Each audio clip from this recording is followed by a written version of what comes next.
बिस्मिल्लाहिर्रहमानिर्रहीम। अस्सलाम वालेकुम। आज हम अपना क्वेश्चन स्टार्ट करते हैं।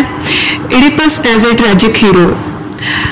सबसे पहले तो हम Aristotle concept of tragic hero देखते हैं कि अरिस्टोटल के व्यूज में ट्रेजिक हीरो की क्या डेफिनेशन और उसकी खसूसियात होनी चाहिए।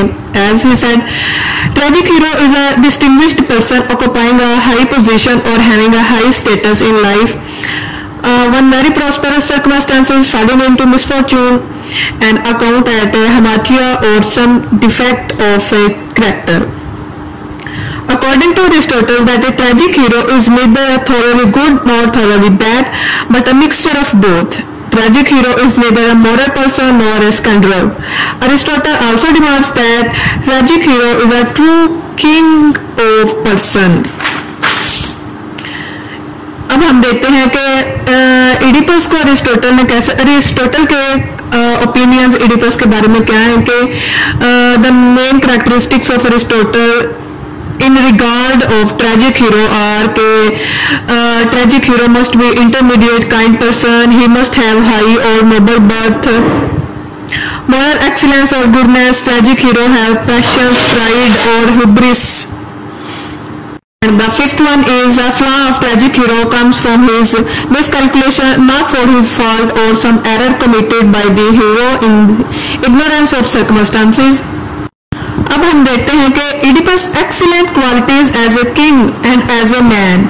As tragic hero, Oedipus has fulfilled all the qualities are so. Oedipus as a man of royal birth, like he is Thebes king and King Lois and Queen's son. Second, he is brought up by a king Polybus and a queen Melpol, and then he himself afterwards become a king and married a queen. Third, he is thus a man of social eminence and he is also a man of possessing excellent qualities of character, though he is by no means perfect. Then Oedipus is a man at extraordinary status. He solved the riddles of Sphinx and saved Thebes from great problems. अच्छा, sphinx के वो question थे ना कि वो कौन सा ऐसा जानवर है कि जो सुबह को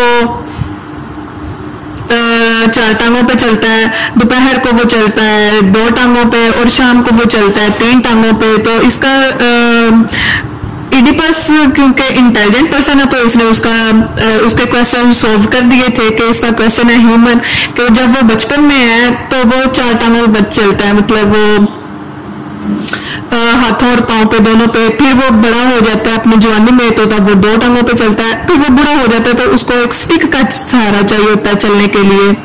तो ये प्रॉब्लम थी जो सॉल्व की थी इडिपस ने. Then point आ जाता है, he is a strong and brave man. As a young boy he killed King Lois and all his men. Then as a king he is a good well-wisher of his people and efficient ruler. He is a religious man and pious man who believes in oracles, respect the bonds of family and hates impurity.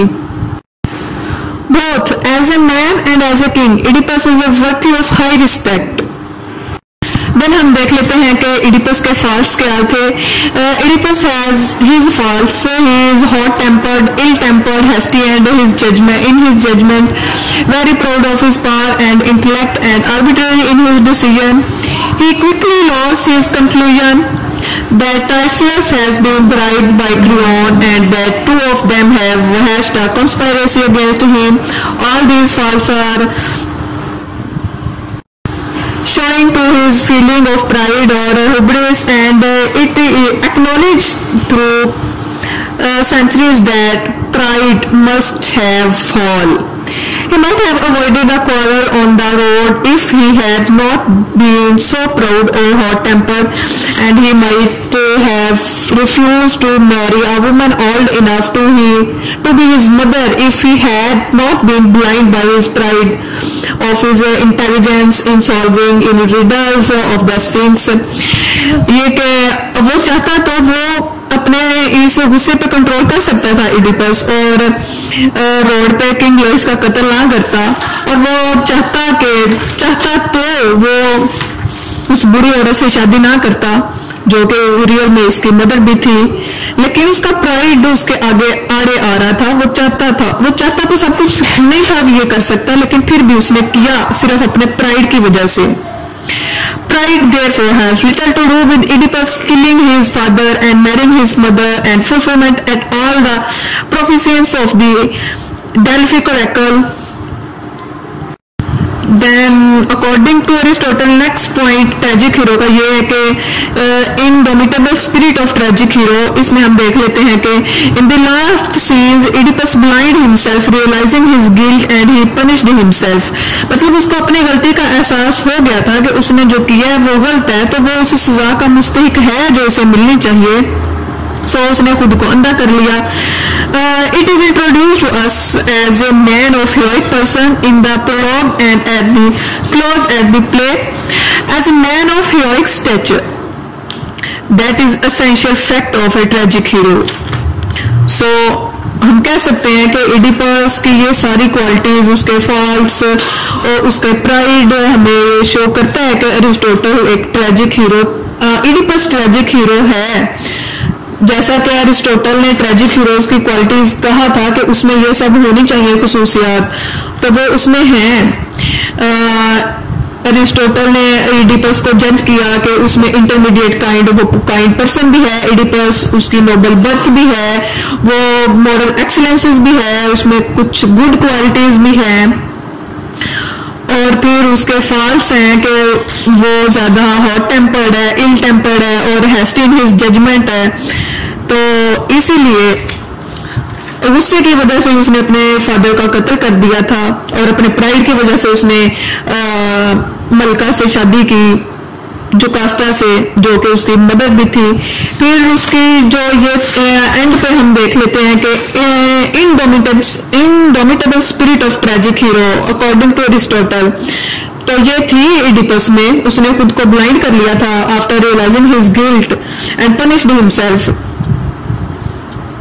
तो ये question यही था। We might justify that Oedipus is a tragic character who possesses the quality as well as the faults of a tragic hero, and his downfall is due to hybris form of hamartia।